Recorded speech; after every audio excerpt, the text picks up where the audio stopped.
Hey everyone, welcome to this little bonus video. It's July 21st, 2014, and today I'm doing a wrestling vlog. Wow, it's been a while since I've actually done any kind of review for wrestling. People always ask why I do more and all that, and a lot of it actually really is, since I don't watch a ton of wrestling from start to finish anymore. I usually am skimming through, looking at things I want to, watching bits and pieces here and there. Just with everything, I don't have necessarily the time to put in. I mainly pay attention to Raw, and then sometimes the pay-per-views, and even the last couple pay-per-views I've kind of skimmed around a bit, but I was hanging out with friends tonight, Kiriyama and Rupon and all, and I wanted to, and we ended up watching, of course, the pay-per-view, and I watched it from start to finish. So I got to see every match, and so I can really give a thorough review of it. I don't want to review something or give my thoughts on something unless I truly did watch it from start to finish. Now, granted, I've skimmed through the last few weeks of Raw, so there may be some stuff I'm missing, but I still read everything. I know kind of where everything is going and all that. So I have a good understanding of obviously what was going on here. I still paid enough attention here. So anyway, I'm going to go through from what happened on this card and give my thoughts on what happened, and maybe what I would have changed or what I would have gone with it and all that. Overall, I know a lot of people I've already seen posts on Facebook, and a bunch of people already crapping all over this pay-per-view, and immediately my first and initial thought is this is not a bad pay-per-view. I don't think it was a bad pay-per-view at all. Now granted, maybe my opinions on pay-per-view have laxed a tiny bit since the WWE Network had started. For the reason of that is I now look at it, since there's a pay-per-view a month, you're paying $10 for that pay-per-view along with everything else, as opposed to paying $70 for each individual pay-per-view. Whereas you sign up for WWE Network, you pay 6 months, you have a plan for 6 months, and even though they only take $10 out a month, you're stuck in a contract for 6 months, which will be actually, my 6 months will be ending soon, just like many people that started on day one. So you're paying though $10 for a pay-per-view as opposed to paying $60, $70 for a WWE pay-per-view. And then I apologize, those who are still buying it actually on pay-per-view, your opinions probably are stronger than mine as far as you can saying that you really liked it or didn't like it or whatever. So maybe my opinion has laxed a little bit because it's that instead of what it used to be. So, okay. The night kicked off with the Usos and the Wyatt family, Luke Harper and Aaron Rowan. Now, I've enjoyed, some people are like, oh, this is too many times already. Well, the whole problem is WWE doesn't have tag teams. They're not using tag teams properly. I'm a huge tag team fan. But when you want to have a match for the tag team titles and you only have a couple of teams, there's not much you can do with it. I mean, right now there's 3 or 4 tag teams that are actually active on the roster. 3-man band, 2 members got fired, they're gone. One of the Matadors is hurt. Stardust and Goldust have not even really teamed really lately, but of course they're still a unit. They just haven't really done anything with them. Probably mention them again soon. And you have Rybaxel still, and that's about it, right? Like, I mean, there's inklings of other teams being built here. For example, we'll probably get to more of Kofi and Big E.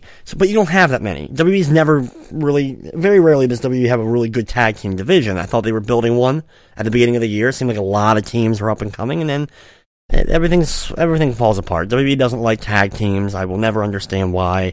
I've always believed that tag teams can be as strong and can main event a pay-per-view just as much as any singles title if built up properly. Then again, I think the same about any real belt, in truth. But that's when you have solid, good tag teams that can draw, and we just don't have enough. We don't have nearly enough tag teams, enough energy put into it. So, you deal with what you have. So let's look at Usos and Wyatt. Yes, they've fought multiple times before. I have liked every match they had. I think this is the best match they've had amongst all the things. And I've seen, I think, every match on television between these 2 teams. It may, like I said, yeah, it has gotten stale that we keep seeing them. But if the matches are still good, and each match on a major card ups the last one, then you're still doing well. You're still getting something new out of it. You haven't seen the best, and now every match after that's getting worse. I don't think that's the case. I think these 2 teams have done well. Now, there was some shakiness in here. This is kind of your typical matchup nowadays. It reminded me very much of kind of the indie style of wrestling, I like to call it, or, a lot of predetermined, a lot of it already predetermined. Nothing called in the ring, of course. Not that anyone does call anything in the ring anymore. So you could tell there's definitely spots planned, and sometimes things got a little bit shaky here and there. You could definitely tell There may have been some stuff, but the match was still very, very good and very entertaining. A ton of near falls. And in the end, it was a 2 out of 3 falls match, and the Wyatts go over first, and then only a little bit later do the Usos get the roll-up, and then they go at it for quite a while before the third and final fall goes. I was shocked, actually, at how much time this match actually got, and in the end, I think this hurt some of the later stuff, because I think they ran over, maybe. I'm not sure. But in the end, the Usos go over, which was disappointing, because I think this was your time to finally put the belts on the Wyatts. Now, here's the reasons, here's a couple things why. Now, if you keep the belts on the Usos, like I said, this match is great, so let's talk more about the booking side of things. This is something I prefer to talk about. If you keep the belts on the Usos, you've built them up as a strong team at this point. You need a new catalyst, you need a new enemy for them. The problem is, Ryback, not your team. Goldust and Stardust would have been perfect had the Wyatts won. You could have started a feud between the Wyatts and Goldust and Stardust, and could have been building that for the next few months of the same thing, and then fill in the Usos again afterwards if you wanted to, as get the rematch and rebuild that feud at some point if you wanted to. The only reason to keep the belt on the Usos would be if you're going to bring up the Ascension coming up from NXT, which I don't, while the Ascension's been like, they should have been brought up already, it should have just happened.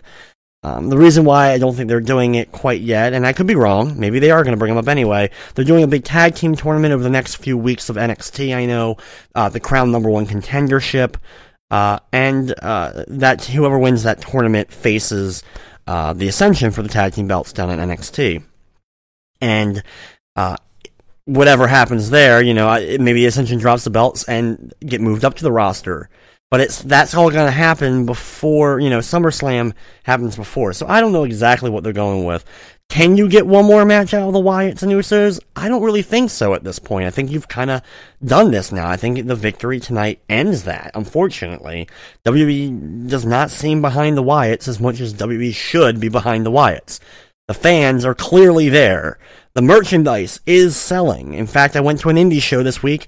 Bunch of people at the indie show, you know, and they're you know, your typical average wrestling fan. I'm not gonna say internet wrestling fan, but you know, local indie show, and a ton of them are wearing Wyatt merchandise, and you know, how even the kids bring the sheep masks to indie events. Like, the Wyatts are over with a wide audience here.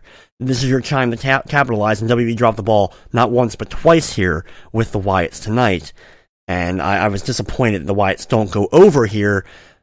Unless, like I said, something's going to happen that gives the Usos somebody else to face. I mean, they need somebody else.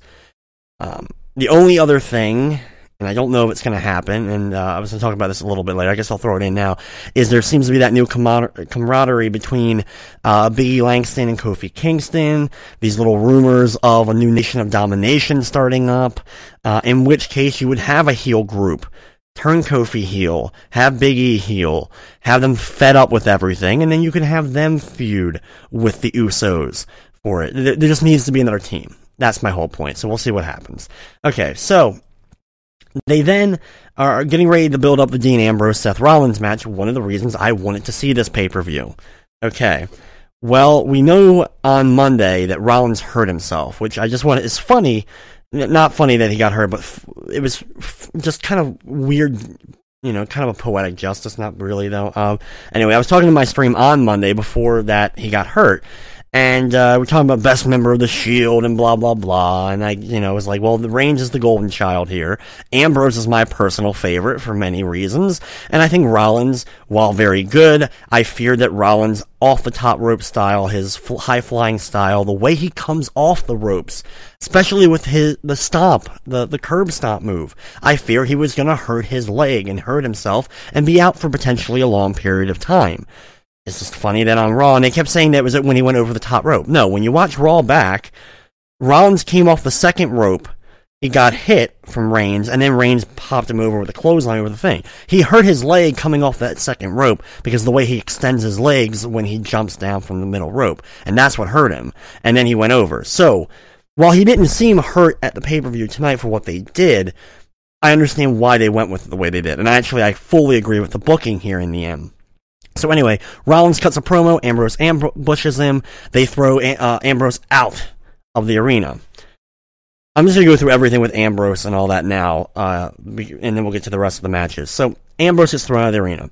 They have other stuff happen, and then they have Rollins come out to the ring and make the announcer declare that he's the winner by forfeit because Ambrose isn't there.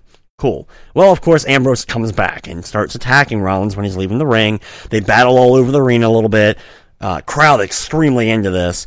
And then they kind of separate them all, and Ambrose gets thrown out again. Later in the night, Rollins is leaving the arena. Ambrose pops out of Rollins' trunk of his car and attacks him some more, with eventually Rollins being able to get him off for a second to get in his car and drive off. So that was your whole thing. So you don't have a match. But now you have even more tension and more heat to build on this. You allow Rollins to have a night off without having that match, because here's the whole thing. Even if Rollins could wrestle, and he probably could have, that's what it seems like, at least. If he's not 100%, do you want to see the matchup that, I'm telling you, when these guys have this matchup, it is going to probably be the best match on that show, which hopefully will be SummerSlam. These two guys can wrestle extremely well against one another. You can look at FCW when these two battled in a 30-minute Iron Man match a few years back. It was a great matchup then. They are both very, play well off of one another in their styles. So would you want to see that match if one of them is not at 100% or not at their fullest? No. So you have to delay this at this point with everything that's going on, and I'm glad they did it the way they did it. It made sense booking-wise to me why you do it this way. So I'm disappointed, yeah, I don't get to see the match, but I know why and why they did the things they did. And Ambrose was still very much a part of the pay-per-view and everything, so those who were saying wanting to see Ambrose, you got to see him and all. So, then the Divas match, which is a matchup I was very much looking forward to. Paige against AJ Lee. AJ Lee, one of the few female wrestlers in the WWE that I have been very much behind for a couple of years. And then Paige, who came, from NXT, just, destroyed the NXT women's division and took it to a different level. So, this match, and they've been teasing it with, Paige getting the quick win months ago, AJ Lee coming back recently and getting the quick win and getting the belt back. So now they're finally going to wrestle. And I don't think this is the end of this, and I hope it's not. I hope this was not the payoff for all this, because honestly, the match was, I don't know what happened. I don't know if communication broke down between the two. It wasn't terrible, but once again, I feel they did not have the time to tell a story. You need to give them time, and WWE just will never give a Divas match time anymore, ever. That's what NXT is for at this point. That's why when you looked at the NXT big pay-per-view-esque event they had 2 months ago, whatever, Charlotte battled Natalya, that was given time. It was one of the big draws, just like Paige had before she got moved up to the main roster with the NXT event prior to that. She got time in the ring to tell a story, and when they do, you got to see how great that is. AJ and Paige were still rushed tonight. Why are you rushing this matchup? Cut something from something else if you need to get this time. It was annoying to see kind of it rushed. It was like, start it slowly to tell a story, and then they rushed quick, finish after finish real fast. And then the pin and the Shining Wizard from AJ, which is a good finish. I have no issue with the Impact finish for the quick pin. But the problem with it is that it was not enough build up. So I'm kind of like, mediocre. It could have been something amazing. It could have been something really, really good. It could have been the matchup that sets, makes the Divas division finally start standing out again instead of the shit that we have seen. So disappointed there, unfortunately. Very, disappointed. Okay. Rusev against Jack Swagger. Now, I'm not really going to comment much on the Lana promo. I've already seen freaking things like BuzzFeed are picking it up and trying to start controversy, for which in the end, the WWE will only benefit from more controversy with this whole thing. So I don't really want to talk about the Lana promo. Did it draw that, with everything in current events going on in the world, we're hitting this line. It's a weird line, and for many people, even for me, and, because I have really no kind of whatever, not standard, but it's like, I'm not offended really by anything. So, even I was kind of like, I'm not sure if I would have, I don't know. It was just kind of weird. Nothing was directly said about current events. Like, it was just kind of like all hinted all around, and people are probably going to blow it up more than it really was. What I'm here really to talk about, though, is Rusev and Swagger itself. And people are probably going to shit on this match, and I don't. Because I felt that for who was involved in this matchup, it's not a show stealer. You know, it wasn't something that you're going to be talking about for years to come, but for the first time since Rusev has been on the main roster, you had somebody who did not get squashed by him, who was kept strong in this match. And with the finish being a countout, with Rusev going over, of course, you keep Rusev intact, you keep Swagger strong. Rusev looked banged up after this match. It's the first time Rusev has gotten hit, and hurt a little bit. So now you can build off of that and lead into SummerSlam. Hell, why not do a goddamn flag match at SummerSlam? US versus Russia flag match. Do it. It hasn't been done for a while. It's a stupid gimmick, but it'd be, interesting to see Swagger and Rusev, and of course have Rusev go over once again. Have him lay the flag over Swagger at the end of the match and stomp on him or something, Do that. I think that would be a good thing to do. That's just how I would go with it from here. There was a Goldust Stardust promo with one another. Like, it was just they've been doing these promos consistently for weeks, and they're just so bizarre, literally, and weird, and they're cool. I like them. Like I said, I would like to have seen Wyatt go over to see a feud between them. Okay. Jericho and Wyatt, Bray Wyatt, this time around. WWE, what happened here? Something was amiss. Now, I don't know if they were told that they had to go, cut time from this matchup, because it felt like it was just getting going, really, and there was a couple of missteps here and there, but it felt like it was getting, finally going somewhere, and then it was over. Jericho hits the code breaker and ends up getting the win. And I just I know that Wyatt and Jericho are going to wrestle again, at least I thought they were going to wrestle again, so why do you have Jericho go over here? Why not have Jericho get beaten down, so then Jericho can cut all his good promos and we can lead into a rematch between Wyatt and Jericho at SummerSlam, which is only a month away, 4 weeks away. I don't know, this fell flat. And this was the other match that I was much looking forward to, the Ambrose Rollins and this one. That match didn't even happen, and this one disappoints me in a lot of ways. And you may be saying, well, why did you think this was a good pay-per-view? Like I said already, the opening matchup made perfect sense. I did like the booking with the Ambrose and Rollins thing, so there's two of the reasons why. Okay, the Battleground Battle Royal for the IC title, which thankfully they did have Barrett come out and kind of cut a little promo saying that as soon as he's back, he's taking the belt back. So at least he was included in all this. Such a disappointment with Barrett getting hurt, because I've been a fan of Barrett since I first saw him in NXT, and he's never been able to get off the ground to me with all that until recently, when he's come back with the Bad News Barrett gimmick and finally got back in the ring, and the Bullhammer is getting over as hell when he goes for it and hits it. I love impact finishers like that anyway. Clotheslines, punches, that kind of thing. So that's going over, and then he separates his shoulder, and now he's hurt. It's like, damn it was finally getting some momentum, and now I fear that was it. I can't see them putting too much more time into Barrett. I could be wrong. So anyway, 20 men involved in this match, some of which I'm like, what? That they're in this match, Sin Cara being one, Xavier Woods being one.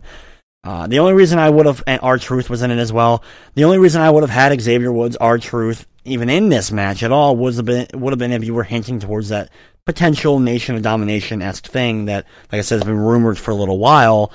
And you could have started that tonight. I feel like this was your opportunity with all four men involved. You could have had something happen that could have involved them. They could have just chosen kind of like one guy to beat up or something. I don't know.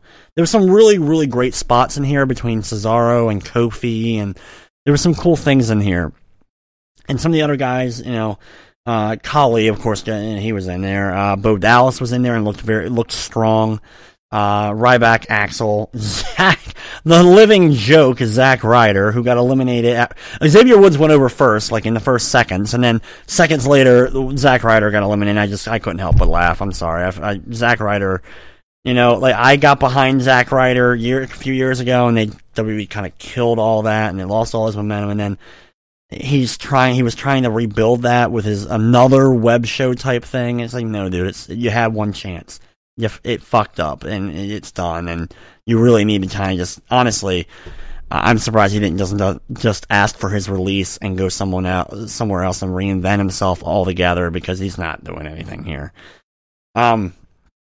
Sheamus, Miz, Ziggler, I think I may have already mentioned. Anyway, so Miz gets knocked out of the ring a couple times and just kind of stays out of the outside, and he ends up coming back in the end and throwing over Ziggler, who had just done a very strong back and forth with Sheamus, eliminating Sheamus, and then Ziggler gets eliminated immediately by Miz. A lot of people bitching because Miz wins, and for some reason, everyone hates Miz. I guess I'm one of those few people that likes Miz. Miz annoys people. That's what his job is, and it seems to work. And I've never thought his in-ring ability was horrible by any means. I think he does perform adequately enough, and when you combine that with the promo work and how he can just make people hate him very easily, I don't see why everyone hates Miz. Like, legit doesn't like Miz at all. And I think coming off the promotion from the movie, being off TV for 6 months, you want to build him up strong. You put the IC belt on him. Now, granted, people are immediately like, oh, I want it Ziggler. I've been hearing this from multiple people for such a long time. And I just don't feel like it's there for Ziggler anymore without changes. Now, granted, they have talked about, there's been this thing where Ric Flair wants to manage Ziggler. Then that would be a change. I feel like something needs to change with the character. Something has to happen to spark, because Ziggler at one point was right at this point to go through that ceiling, and then he went boom, boom, boom, boom, boom, all the way back down. Injuries, whatever, caused him to drop back down. It's hard to rebuild that again, and people give it a chance again. It just doesn't happen. So he needs something that's going to put him, if he's going to get up that. So why not do a feud with Miz? They can both cut a promo. Why not get Flair involved? There's things you can do now. And somebody is saying, oh, well, Miz is going to feud with Sheamus, and we're going to unite the belts. Well, if that happens, that's fucking asinine. No reason to unite the belts. We have one world champion, finally. The heavens opened up, and WWE finally got smart to have one world heavyweight champion. Never understood how you could have two. And the fact that is one of them, the world heavyweight champion, not the WWE champ. The WWE champion was the true world champion. The belt that was originally the Raw title and everything else, that was the true championship. Everybody who held the other belt, I'm sorry, as much as I love, that was never the true championship. They never quite meant the same thing. It was either they were both kind of or it was always kind of one over the other. You weren't, oh, you won this one? Well, honestly, no one really cares about that one nearly as much. It's the one that Cena's held that many billion times on Raw. That was the one that WWE promoted the absolute most as the absolute permanent main event. So anyway, they finally have one world champ. Finally. So, why unite the other two belts right now? You have enough roster. In fact, you have enough roster, and you have 6 hours of television a week for your main shows. 3 hours of Raw, an hour of main event, and 2 hours of SmackDown. You have plenty of hours and time to build up multiple different divisions. You choose not to. That's just because you don't know how to book properly and write a card properly. To have lots of different feuds and belts mean something. Not every single feud has to have a huge elaborate story, but you can have 4 or 5 titles with a rankings type system, and you can have guys kind of in that, where these 5 guys are kind of competing against one another for a while to eventually get the shot at this guy for that belt. And then you can go whatever and move them up to the next rank and blah, blah, blah. You have enough people, so why unite the US and IC belt? You're barely trying to get them over as it is. For the last couple of years, the IC and US belt meant nothing. They were never defended. Dean Ambrose had the belt for a year and never defended the damn thing. So my whole thing is either there's no point in uniting them. If you're going to do that, just get rid of them, because they mean nothing. They just don't mean anything to unite them. It just doesn't make any sense to me. It should be one means more than the other. I'll go with that. I think one should mean more. I still think your IC belt in the end should mean more, because it's WWE's title first, regardless of the US title meaning more to some people. But you either need to just get rid of it and say fuck it altogether, or you need to have one mean more than the other. And you need to start building up that. So you need Sheamus to get in a feud with somebody else, and now have Miz fight with Ziggler. Why not do it? If you're going to do it, fans are clamoring for Ziggler to get a shot, do it there. And you can make the belt mean something. Have good matches between the two. They can have that. So, okay. And I have no problem with Miz winning the belt. Like I said, that's my other key thing. That's why I didn't hate the booking here. I figure you need to keep Miz strong at this point. He's not going to get up to that main event anytime soon, if ever again. But he can be this kind of guy. And having a title on him where people just hate him. They're annoyed by him and have people try to get to him. That's good enough. That's what he did when he was world champion. When he was WWE champion. That's what happened. And it worked. I'm sorry, it worked. Regardless of the end, everyone knew Cena was going to eventually beat him and take the belt. But then again, what else is new? Okay, so, the main event. 4-way, John Cena, Orton, Kane, Roman Reigns. I didn't care about this match prior. There was nothing that was going to make me give a shit about this matchup. Was I going to hope there was some kind of miracle that this match was going to be great? No. So in the end, I'm not disappointed that this match is just mediocre at best. Doesn't disappoint me. I wasn't expecting anything from it. WWE already spoiled that SummerSlam is Cena Lesnar, and the thing was, that was definitely going to be for the belt in the end. And I'm looking forward to it. People may be like, oh good, Cena again, whatever. I doubt it's going to happen, but here, my only disappointing thing with Cena Lesnar is that Lesnar probably won't win. That's my biggest problem. Because the Cena Lesnar match they had at the Extreme Rules a couple years back when Lesnar first returned is a great match. The ending sucks in the end because Lesnar had all the momentum. Lesnar should have won that match. It wasn't more like, lol, Cena wins, that whole thing. And other than that, because I feel you could have had 4 or 5 matches out of Cena and Lesnar together at that point. So, either way, like, that's the only disappointing fact that can happen. The match itself, I'm looking forward to. But it was already spoiled. So, in the end, why change the belts at this point anyway? Keep Cena with the title. There's no point to take the belt off Cena. Reigns isn't ready.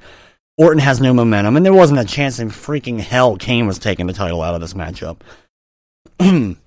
So, the point of this matchup, though, was to make Roman Reigns look strong.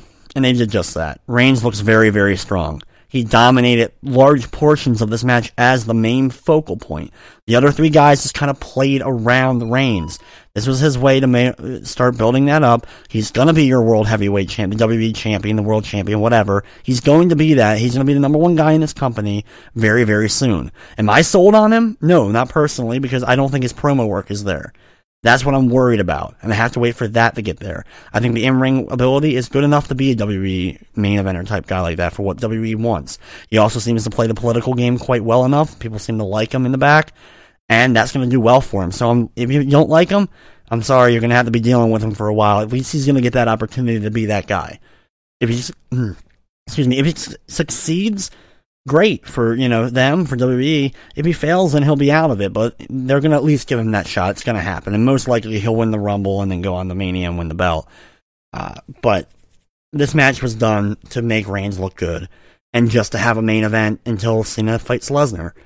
Like, that was its only purpose, and it served its purpose. Whether you don't, you think it's dumb. I'm sorry, they wouldn't need it to do. So, anyway. There you go, guys. That's my thoughts and opinions on Battleground. I didn't watch the pre-show, so I did not see the Cameron-Naomi match, nor did I care. And apparently also Adam Rose fought Fandango, which I'm sorry. I'm so pissed that WWE has decided to shit the bed on Rose.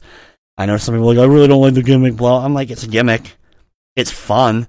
It gives a lot of people in the back, and indie guys even, work, having them be a part of Adam Rose's entourage. I'm all for that. So whatever people don't really like the gimmick, and WWE seems to already be shutting the gimmick down a tiny bit here and there, I'm disappointed by that, because I feel like you could do something here. He doesn't need to be a main eventer ever, but WWE desperately needs mid-card guys, new mid-card talent, and Adam Rose was easily going to be able to be that, because unfortunately for Fandango, he never became that. Anyway, guys, that's my thoughts and opinions. I'd like to thank you for watching this. Let me know what you guys think down below, of course. Give me your thoughts and opinion. Everyone has their own opinion, and a lot of you guys are shitting all over this pay-per-view, I'm sure. I'm not. I'm not saying it's great, but I'm saying it was good. It was good enough. Few disappointments with the end results booking, but overall, some of the matches I enjoyed. I definitely wasn't, completely sick over it. So, thank you for watching. Of course, I hope you enjoyed.